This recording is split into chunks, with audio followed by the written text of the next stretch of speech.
Shalom, everyone, and good evening from Connect in Galilee, in Israel, in the heart of the Jezreel Valley. I'm Amir Tsarfati, and this is our last Mideast update for 2024. And again, this is going to be one more Mideast update with Q&A at the very end. So start writing your questions already in the chat boxes on YouTube and Instagram, and also, of course, Facebook. My team is collecting the questions, and when the time comes, I'm going to get it onto my phone and answer them as well. But we cannot start without a prayer, so let's do that. Father, we thank you so much. You're in full control. Everything that happens in this world happens for a reason. Everything that is going on has been already foretold. You are God, there is no other, declaring the end from the beginning and from ancient times, things that are not yet done. So we are thrilled to not only see the things that are happening, but to also understand them and know that you are comforting your people with the knowledge that the things are happening for a reason, for a season. We ask that you will bless this time of our reporting of news and connecting the dots when it comes to the Bible. We ask that you will bless Nadav and Shira in the control room, and that you will also take care of all the technical aspect of this broadcast. Also, we ask that the questions will be relevant and that the answers will be with all the information that is needed. We thank you again in Yeshua's name. Amen. Shalom, everyone. Again, this is Amir Tsarfati. I am live from Connect in Galilee. It's so good to see you all again. Believe it or not, we live in historic times. We see miracles upon miracles upon miracles here in this country. We fight in 7 different fronts, and there's not a single day that we don't experience firsthand the good hand of God. And this leads me to the first topic I want to talk about, and that is, over the past 7 days, 2 ballistic missiles and 2 drones were making their way from Iran all the way to Israel. Unfortunately, the ballistic missiles not only made it through the Israeli defense system, but managed to actually fall and hit. Take a look at a school and a playground. There's a public school that part of it literally collapsed because of the explosion of the ballistic missile. The warhead actually hit the target. The ground in a very densely populated area in Tel Aviv area, in a suburb called Ramat Gan. Right there, the rocket maybe disintegrated in the air, but the warhead managed to fall and explode. And ladies and gentlemen, miracle that I don't have words to explain it, because none of the residential buildings were damaged or destroyed besides a few broken glasses. What has been destroyed was a school, public school for elementary school. And take a look at the fact that the school that was damaged, and in parts of the videos we can see that the collapsed roof of that building. The good thing is that it happened in the middle of the night and no one was there. The same thing goes on with 2 days later, when another ballistic missile managed to penetrate the Israeli defense system, and it hit just a playground right in between houses and residential communities in Jaffa, south of Tel Aviv. So in both cases, the rockets made it. And then, of course, you can see another footage of drone that we managed to intercept in the skies of southern Israel. You see the helicopters, they are flying, and they managed to hit the drone right there. And another one just a couple hours ago, another drone. This is another footage that you can see of Israeli helicopters chasing a Yemeni drone over there in the skies of southern Israel. So, folks, what I'm trying to say is basically that we have one proxy of the Iranians that is still committed to continue and attacking Israel for no apparent reason. I mean, if you really think about it, Yemen is very far. Take a look at this map that we prepared for you. Take a look at Israel and look how far Yemen is. It's more than 1,100 miles away from Israel on the tip of the Red Sea over there. And they sent those ballistic missiles into the atmosphere and then all the way above the atmosphere and down to hit the single most populated area of Israel. And thankfully, only minor injuries from pieces of glass, or for the most part, people were injured themselves when they were running to the bomb shelter. I mean, in the middle of the night, you think the war is over, and suddenly the siren goes off, and people were terrified, and some of them fell and hurt themselves, and that's it, folks. It's unbelievable. Rockets that fell in the heart of the most populated area in Israel, and no one was killed. And thankfully, areas that were supposed to be loaded with children, they were with no one because it was in the wrong time of the day for victims to be there. So, folks, again, amazing miracles. And I've been watching and seeing those miracles throughout the last 14 months. And I have no words. I mean, he that keepeth Israel neither slumbers nor sleeps. We see that. We live that. This verse is not just a verse in a page of the Bible. It is a reality for us, the Israelis here in the land. Now, a lot of you are probably asking, Amir, what's going on? Are you striking back in Yemen? Are you allowing that? Well, of course, Israel did strike at least 3 times over the last few months. In fact, Netanyahu just said a few minutes ago that our strike in Yemen were not the first and not the last. And take a look at what we did a few days ago in Sana'a, in the capital, and also in the Hodeidah port. We destroyed the tugboats, and we destroyed a power plant, and these are the skies of Sana'a a few days ago. The U.S. led coalition also conducted a few strikes as well, and we know that it took place yesterday. We also know, folks, that at least one American F-16 was shot accidentally by another U.S. warship. Thankfully, the 2 pilots were recovered. One of them was slightly injured. And the Yemenite Houthis immediately took responsibility as if they shot the fighter jet of the U.S. Air Force. Now, what's going on with those Houthis? What's going on with Yemen? Who are they? What do they want from us?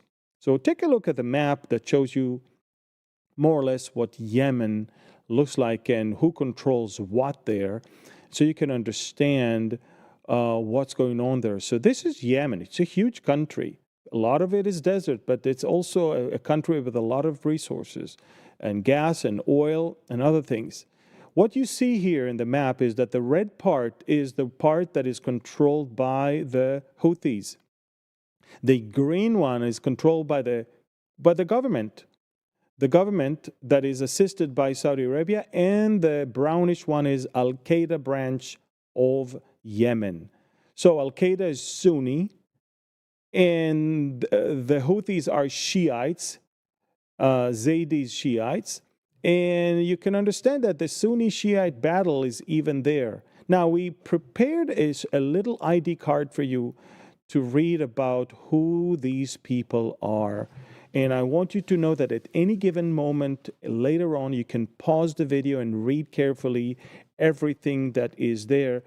But basically, as you can see, this organization, in fact, it started in the 1990s only in northern Yemen, and it was named after their leader, their founder, Hussein Badr Din al-Houthi. That's why they're called the Houthis. But the real name is Ansar Allah.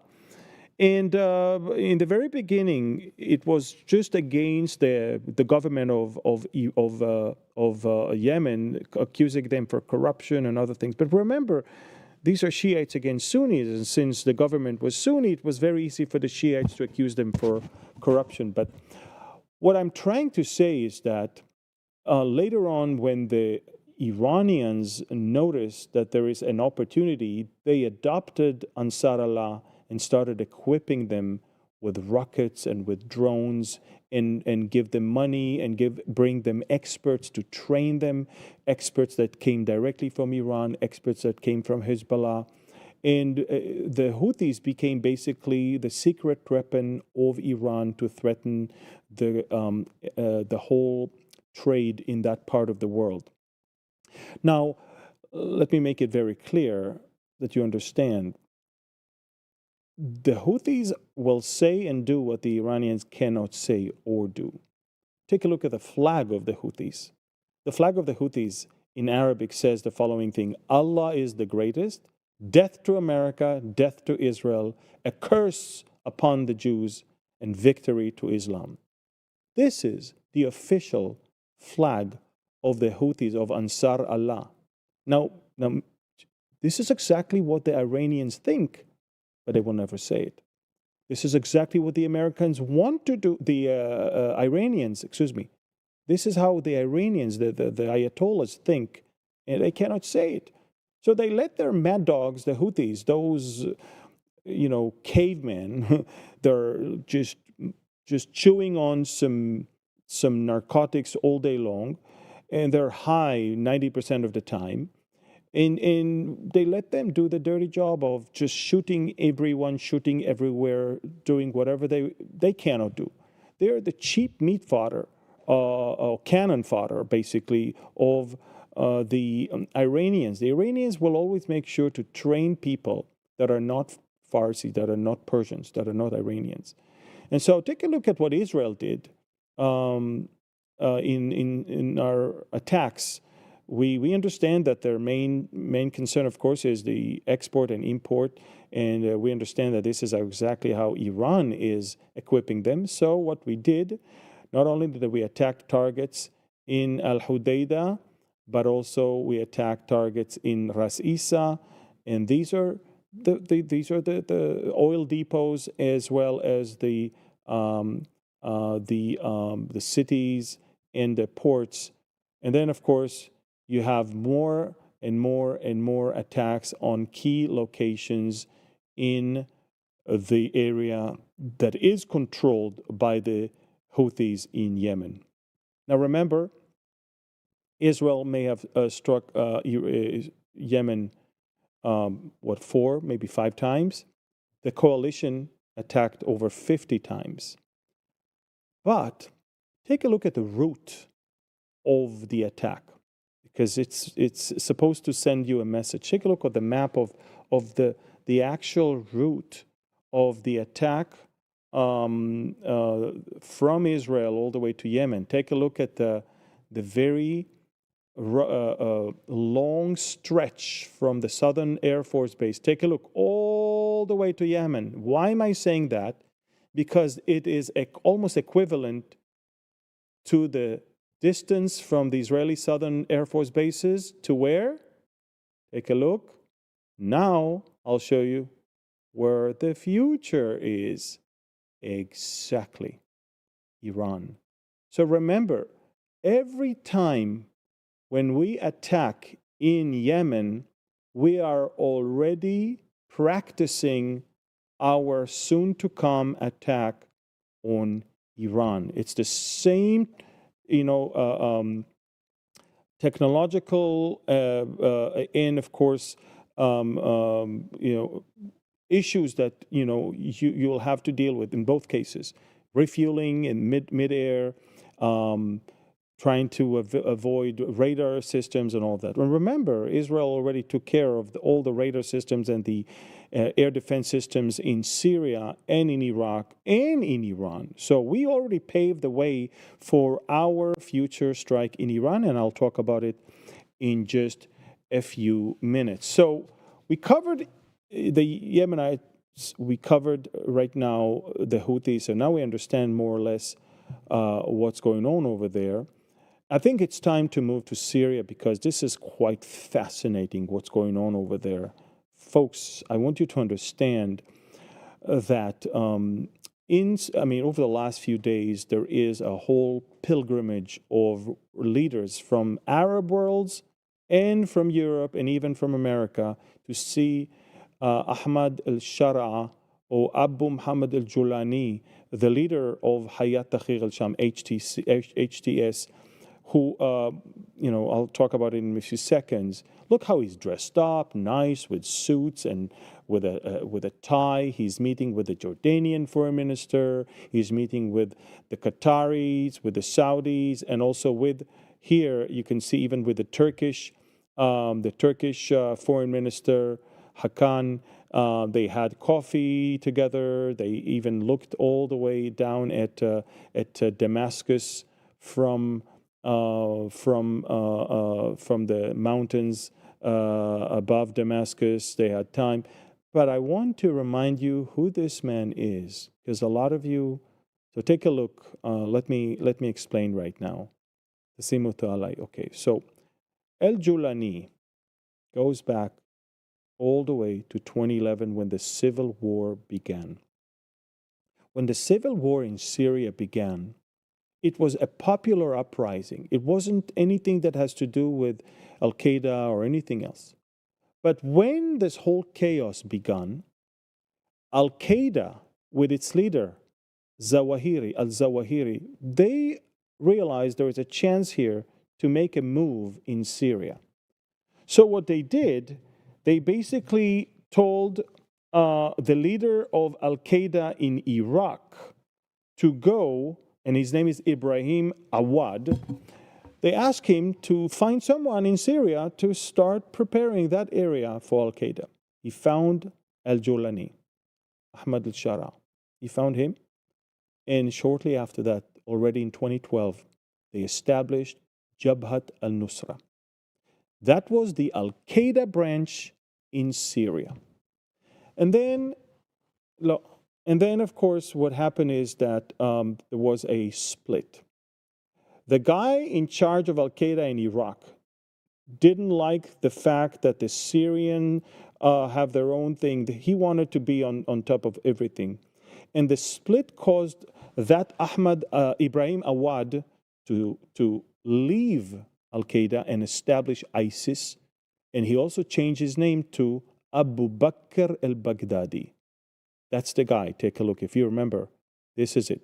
He's dressed differently, black. And he became the leader of the Islamic State of Syria, of Iraq and Syria. Remember that.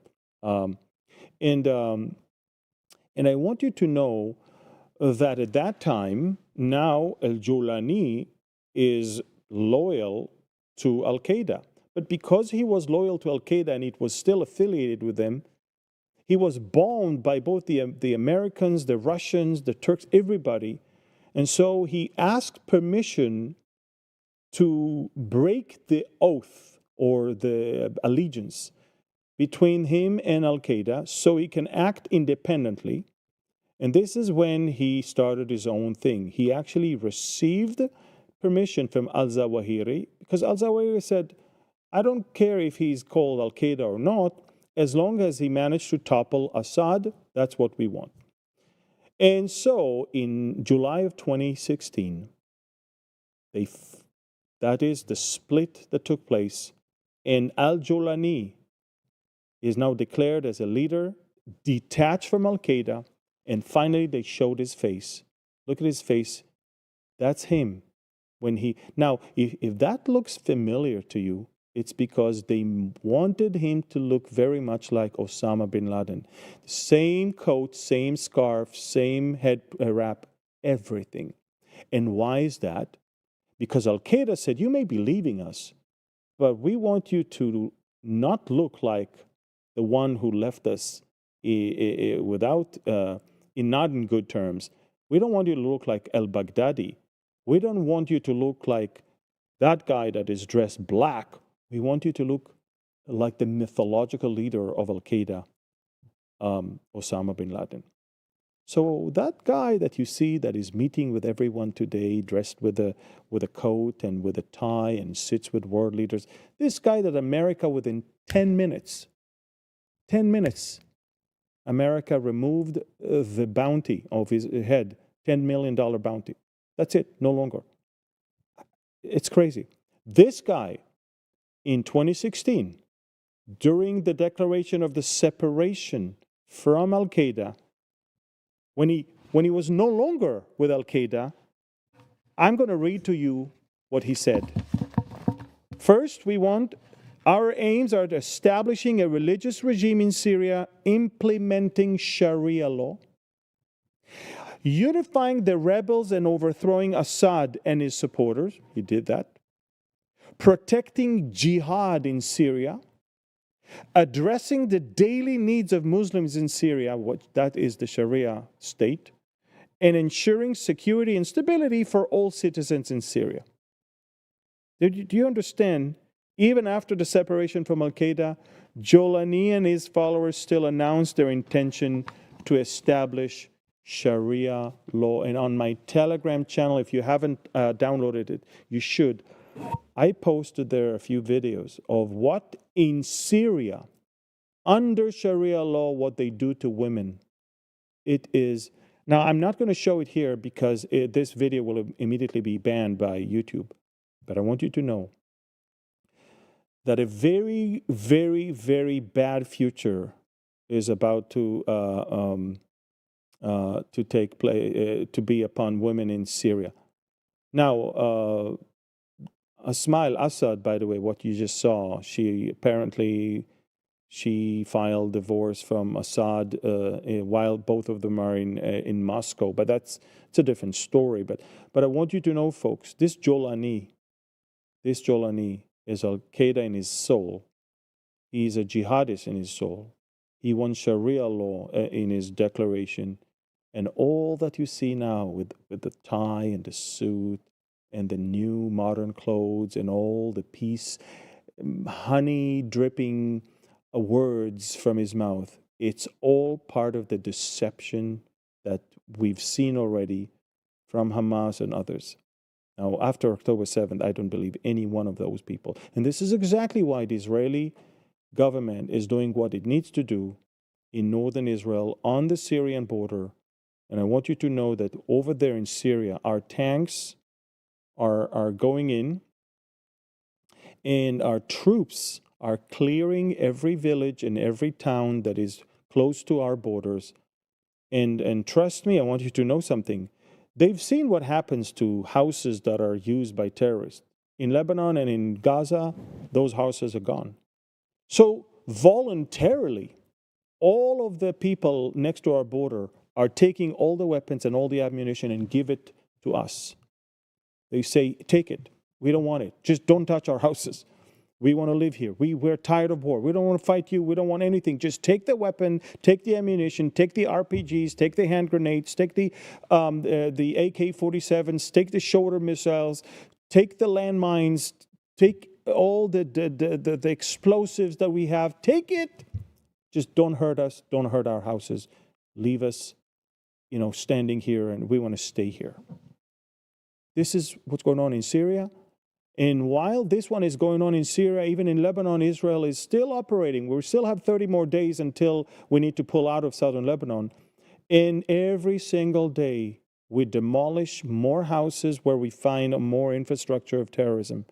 We destroy more tunnels and more headquarters, and we find more and more and more things. This Hezbollah is so sick that it used almost every house in southern Lebanon as a hub to hide or people or weapons and to operate from. So it has to be clearly stated that the deterrence is working. And now in Syria, you see they don't want anything to do with hurting Israel. Jolani said we have no intention to fight Israel. Even today, there are reports from southern Syria where they say we already talked to the Israeli government that we have no intention to fight with Israel. We want just to rebuild Syria. Do I believe them? No.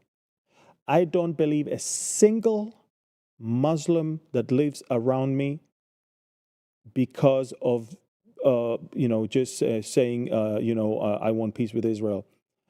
Now, some of them may not want to destroy Israel, but it's enough for the others who do want for me to say, I don't trust anyone. I do what I need to do in order to clean the area So a threat like October 7th will not rise up again.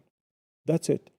The days where Israel was innocently believing its neighbors and their, fake intentions, those days are over. We don't trust anyone. And the days that Israel left people who hurt Israel unhurt and unattended are over.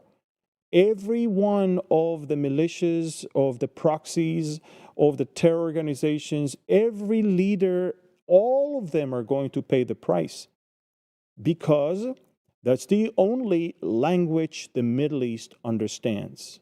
The only one. Now, we talked about Yemen and we talked about Syria. Let's talk about Turkey for a few seconds. And it's important that you understand one of the biggest winners in this whole fall of the Assad regime is, of course, Turkey. But don't fall into this whole Turkey is great and it's an empire. Let me tell you something, folks, about Turkey, okay, so you understand. And I posted it also on Telegram. They act like the Ottoman Empire. We're big, we're big, we're big. And look what they say. Look what the partner of Erdogan just said yesterday. If Damascus has been conquered, the conquest of Jerusalem is also close. This is the leader of the Nationalist Movement Party in Turkey, who is a member of the coalition of Erdogan. Now, why am I saying all of this? They're talking and talking and talking, but do you know what? Let me tell you something. The lira, the Turkish lira, its devaluation is just unbelievable. It's 35 liras to $1. Within 1 year, it lost 20% of its value, and within 5 years, it lost 500% of its value. The interest rate in Turkey is 50%. The inflation is 47%. Do you understand? I guess the Sultan needs a war in order to revive its economy. Take a look at these headlines on all the news outlets that you can clearly see describing what's going on in Turkey. Erdogan gave everyone cheap loans, and now it's time to pay them. And the payback is just not going well. And so it's default, and the money that Erdogan borrowed is now much more than he can pay back. And there comes the inflation, then comes the lack of foreign currency in his banks, and there comes the high interest, and of course, you see devaluation of it. So what are you going to do? Start a war. Just show that you are a great, great military, and, war will always fix your problems, wouldn't it? So I'm just telling you, it's not like Turkey is such a strong country right now. It has a very strong military, don't get me wrong, but its economy is in shambles right now. That's a very interesting point that you need to remember. Now, let's talk about Iran. It's a very important thing, folks, and probably it's almost at the heart of our Mideast update right now. First of all, I want you to know that we haven't heard the last word from the Iranians. Right now, as we speak, the Iranians are conducting consultations regarding an imminent strike on Israel, what they call True Promise. They already had True Promise 1, True Promise 2, now they want number 3. The official reason is we want to retaliate on Israel's latest attack.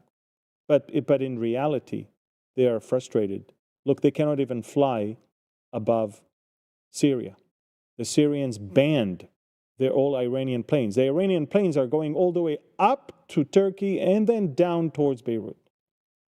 So it's quite interesting. They lost their assets where they invested billions and billions and billions of dollars. But I want you also to know, folks, the Iranians understand that not only that they lost assets outside, but they also understand that they're losing the power inside. So the deputy commander of the Revolutionary Guard intelligence organization, look what he said. 65 to 68% of the Iranian people think that Iran must respond with an attack on Israel, even if it leads to war, and we are preparing to do so. That's what he said. They understand what it takes. Look at how people are laughing at the Iranian axis of evil, that crescent, the Shiite crescent in a cartoon, how it's being shattered to pieces. The entire Arab Sunni world is laughing at Iran right now. Iran wants to restore its deterrence, its image. Iran wants to somehow gain access back in Syria and back in Lebanon.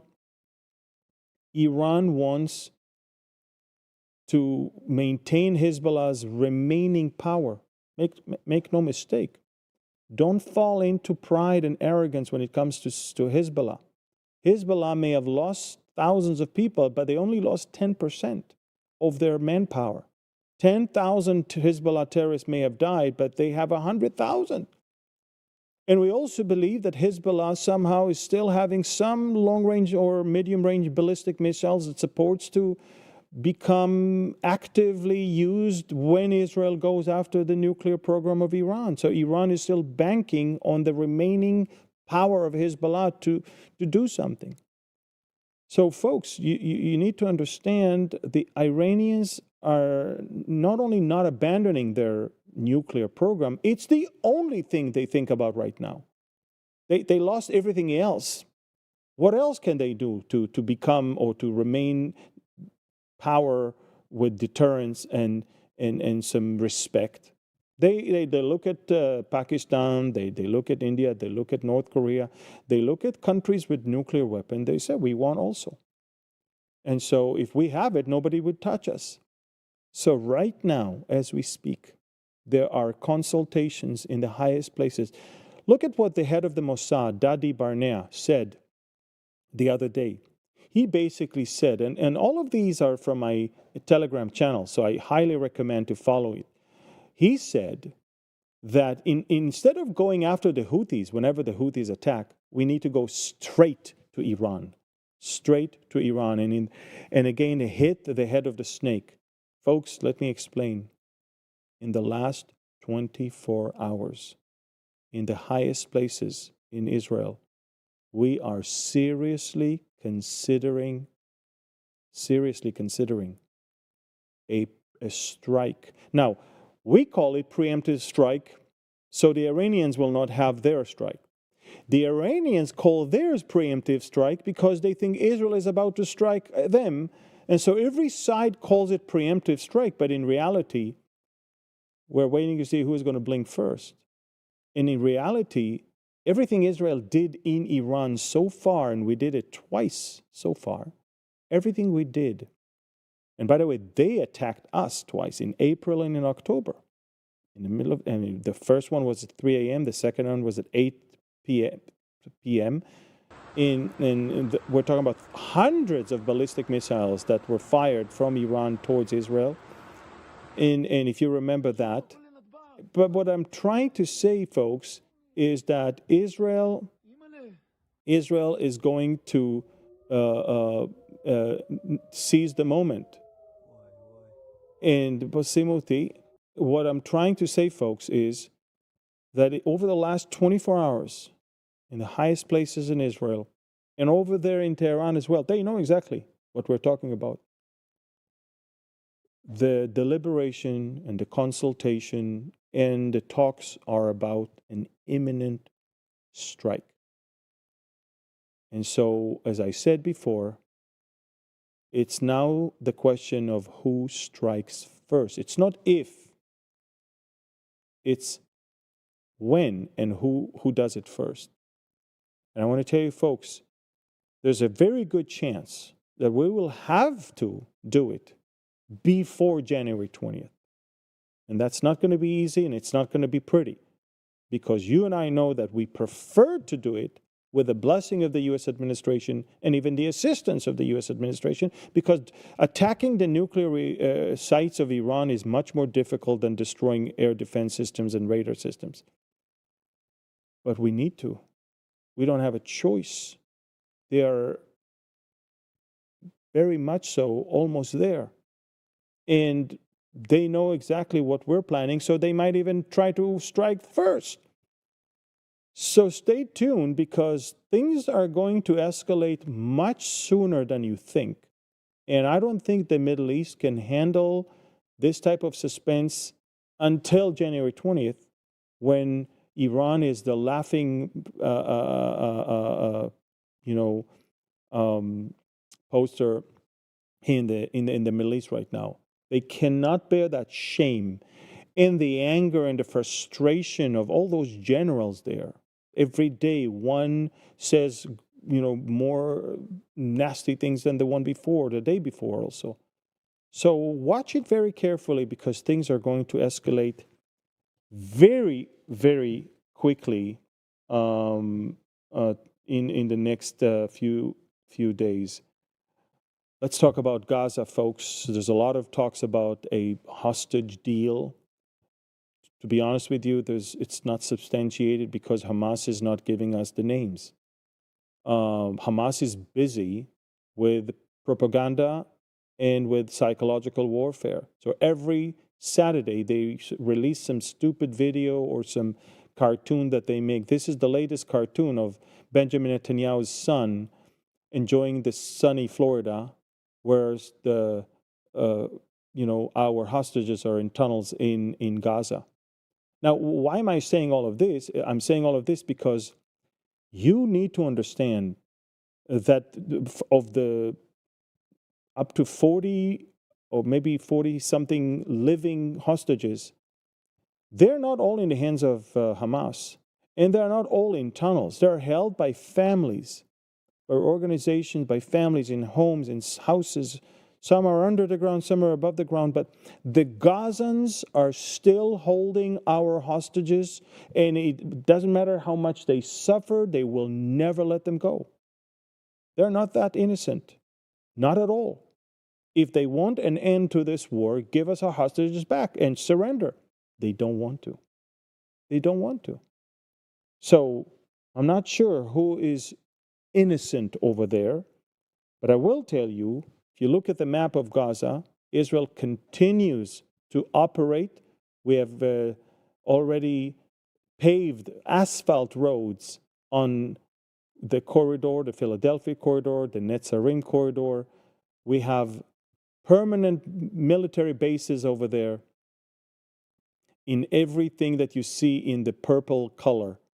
And the Israeli military is deep there, and it's shooting its roots there with antennas and roads and cameras. We're not going anywhere. And the Gaza part, that is humanitarian zone where most of them live right now, is going to shrink more and more and more, because, as I said last week, they continue to shoot. And when they shoot, we ask them to evacuate. We destroy the place where they shot from. And then, of course, they shoot again from another place. We evacuate them. They shoot again and again and again and again and again. They don't want to give up. And as long as it happens, and as long as they continue to shoot, and as long as they continue to hold our hostages, the war will never end. And that's what Netanyahu is telling the whole world, and to Hamas, and to our stupid opposition, even in our own parliament. There will be no end to the war in Gaza until Hamas is surrendering and the hostages are back in our hands. If you suggest that there can be any different end, you are empowering Hamas. You're giving them the hope to stay in power and to keep holding the hostages. They need to know that they lost Hezbollah, they lost Iran, they lost, even, by the way, I don't know if you know that, but I don't think I shared with you, but a senior pro-Iranian militia official in Iraq even told the Lebanese newspaper Al Akhbar that it was decided to stop attacks against Israel. So even the militias in Iraq went under the ground and they started, okay, we stopped the attack on Israel. So Hamas lost Hezbollah, the militias in Iraq, the Syria, the Iranians, everything. Now they're cornered. That's the time to hit them hard. That's the time to not allow them any ounce of hope that they can still stay in power. And of course, the humanitarian aid gives them hope because they steal it and then they sell it in exuberated prices. That's why we're very encouraged to hear from President Trump, as you can see, something about that thing about the humanitarian. Take a look at this. Take a look at this. Reports that Trump sent a message to Israel: I will not insist on humanitarian aid as Biden did. Now, remember, it's not like we want to starve people, but the humanitarian aid eventually is not arriving in the right places. It sustains Hamas. And as long as Hamas is there, no one will ever want to go in and take control of Gaza instead of Hamas because they will be killed by Hamas. So instead of stopping the aid, letting and drying it, and letting us go in and destroy Hamas, the world, led by Biden, is insisting that we give them more aid and more aid and more aid. And remember, every truck that you get into Gaza is another day for Hamas to stay in power. Every truck, it's not, you see, it's not that the people enjoy it. You don't understand. People, I don't get it. What are you doing? Are you out of your mind to allow food and supply to a terrorist organization that you know that they're taking over the trucks and they're stealing everything? First, they stockpile everything for themselves, and then they don't even give it to their own people. Everything the countries are giving for free, Hamas is selling. So they can not only have their supply, but they can have money. And with the money, they recruit more people from among those that have nothing to lose anyway. That's how stupid this current U.S. administration is. And that's why Trump intends to put an end to it. Enough is enough. Now, I can tell you for sure that the hostages are not back and Hamas is still in power and the war is still going on because of the U.S. administration and its stupid insisting on us sending more and more and more and more and more and more humanitarian aid. That's it. And by the way, speaking of President Trump, the whole world is now getting under a lot of pressure right now. I mean, take a look at what he just tweeted this morning about Panama. This is Trump's renaming the Panama Canal to the United States Canal. Now, why is that? Because, you know, there's three elements that are afraid of Trump. The evil axis of evil, the evil people, the users, and the abusers. Evil, users, and abusers. Europe is afraid because he's asking them to pay what they need to pay for the expenses of NATO. He told them 5% of your GDP should go to cover your part in NATO, and they're afraid. He's asking the countries around America, don't take advantage of our borders and don't use and abuse us there. And of course, countries like Panama, where the canal was giving to them for free, not to then charge arms and legs for every American ship that is going through it. Do it for others maybe, or at least lower the rates. Trump is about to bring back the not just deterrence, but the dignity of this nation that has been lost for such a long time. And with that, I'm telling you, all the scumbags are now running hysterically. They're what are we going to do? Someone is there speaking sense, words with sense, words with wisdom, They're not used to it. They're used to stupid people who are taking money from under the table and are just, speaking senselessly about things they don't even understand. They don't know the Middle East. They don't know how it works with Russia. They don't know how it works with borders controls they don't. Unbelievable. And they don't only push for immigration into America, they push for immigration into Europe. And every year Europe has Merry Christmas, and it's not exactly a merry one. And they always try to cover up. They will never tell you who is the terrorist that performed the terrorist activity in a Christmas market like the one in Magdeburg. They immediately said, oh, he was anti-Islam. Are you kidding me? The guy was praising Hamas. That's why it's interesting how the Islamist terrorist that attacks, take a look at what Visegrad said.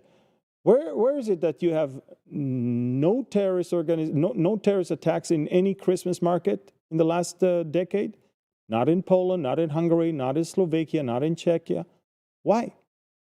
Because they did not take uncontrollable amount of jihadists into their territory. That's exactly the case. And what happens in Germany every year, if it's in Berlin or in Magdeburg this time, and they will always hide the real intention. Look at this headline in the newspaper. They are checking what the motives were. There's a newspaper ad. Take a look. Beiton. Here. German officials are trying to understand the motives of the Christmas market attack. What could be the motives if a Muslim drives into a Christmas market for Christians, where Christians go on a Christian holiday?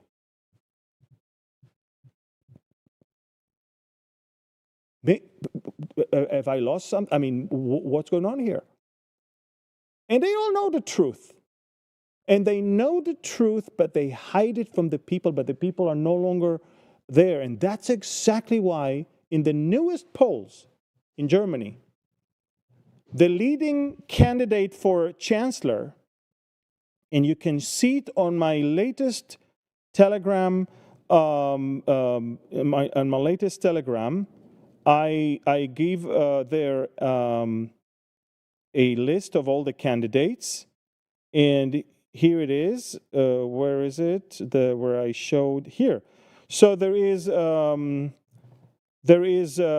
Scholz, 15%, Friedrich Merz, 20%, Robert Habeck, 14%, and Alice Weidel.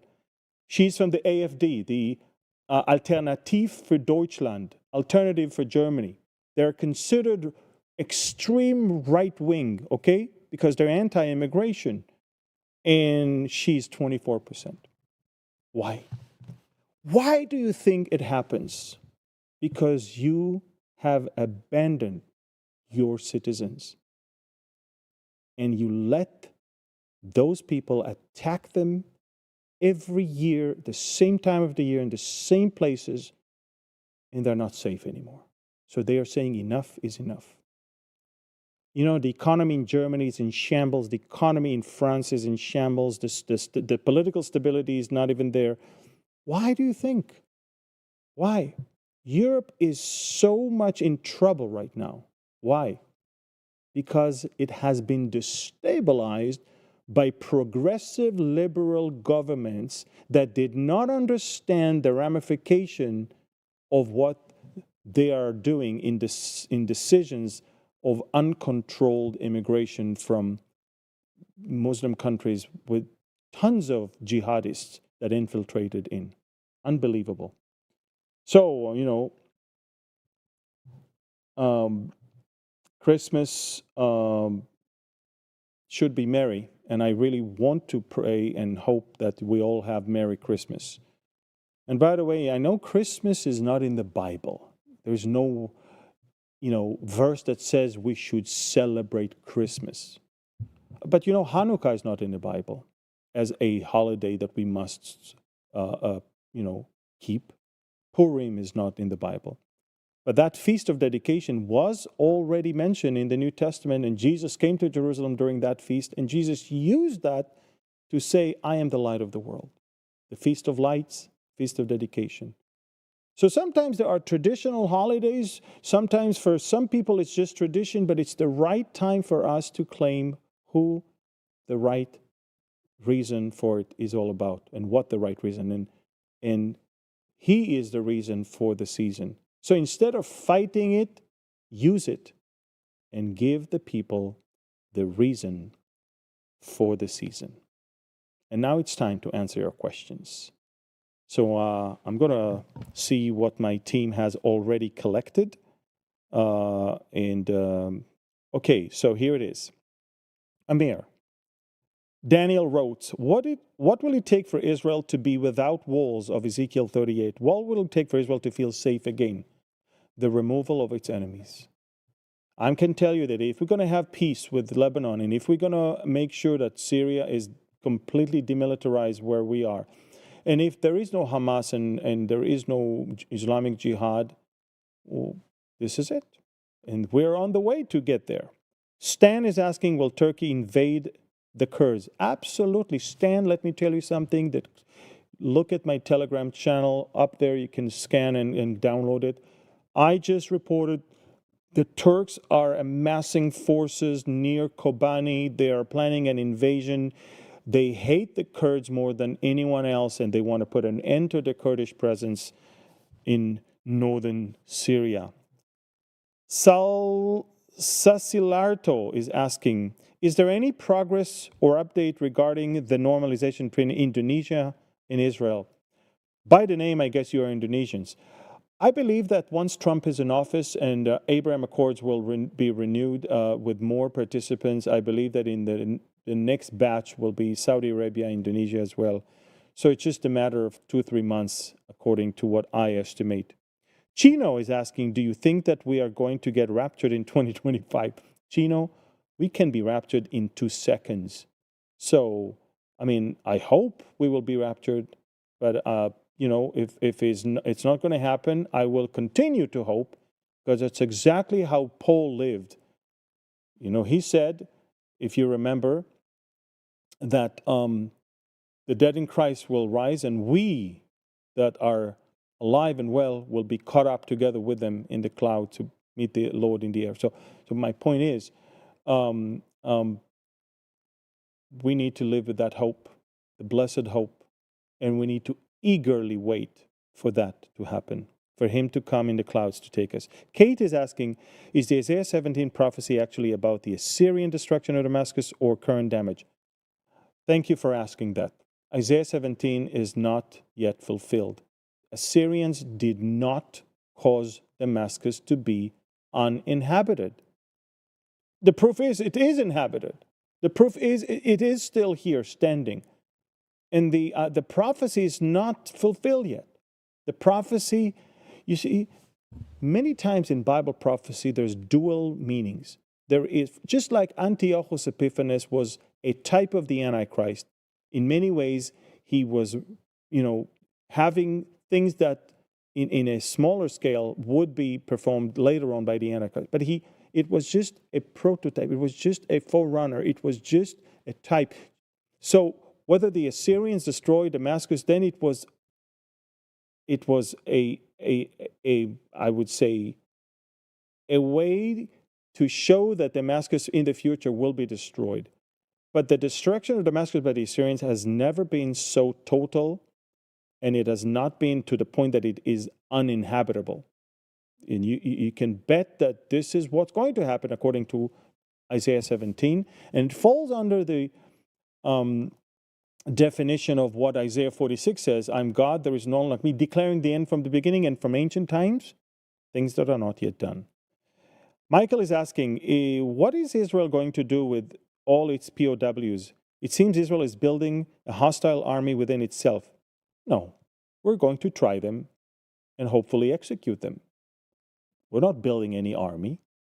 We're not going to keep them in prison for too long. Once the war is over and there will be, there will be um, uh, military courts that will try all of them. And the Israeli parliament is about to pass a legislation for death penalty to all of those terrorists that were part of this war. So I'm not, I'm not concerned. They all need to be executed. We're not going to give them food and water and bed and maybe some sort of academic studies. Sinwar had his degree in the university paid by Israeli taxpayers. We even took care of his cancer paid by the Israeli taxpayers. Kim is asking, who do you expect the laser defense, when the laser defense system to come online? I believe that in the next 4 or 5 months it will be operational, and it's good news. Chad, should Israel keep the Gaza Strip for themselves, allowing the Palestinians to return, but policing it with Israeli forces building back their cities? Look, Israel has made it very clear. There are places in Gaza we will never leave. We will not leave the Philadelphia corridor, so weapons will not continue flowing. And we will not leave the Netzarim corridor, the security parameter around the Gaza Strip, because we want to make sure that people that goes to northern Gaza are not terrorists, and we want to make sure that everything around Gaza, there is a territory that is not allowed to anyone to even approach. So the people of Israel will not have another October 7th. So if they want to stay under these conditions, you're welcome. If not, you're welcome to move to another place. You brought it upon yourself. You started this war. You butchered us. You massacred us. You raped us. You burned our kids alive. Now it's payback time. It's not even a revenge. We're trying to make sure it's not going to happen again. That's all. Joy, will Israel permanently occupy the Mount Hermon area of Syria? Well, Israel is definitely going to make sure that Syria will not pose a threat on Israel. And I believe it makes sense to hold the highest point of Mount Hermon. And I believe that it's also important to put their radar system that will cover everything all over Syria.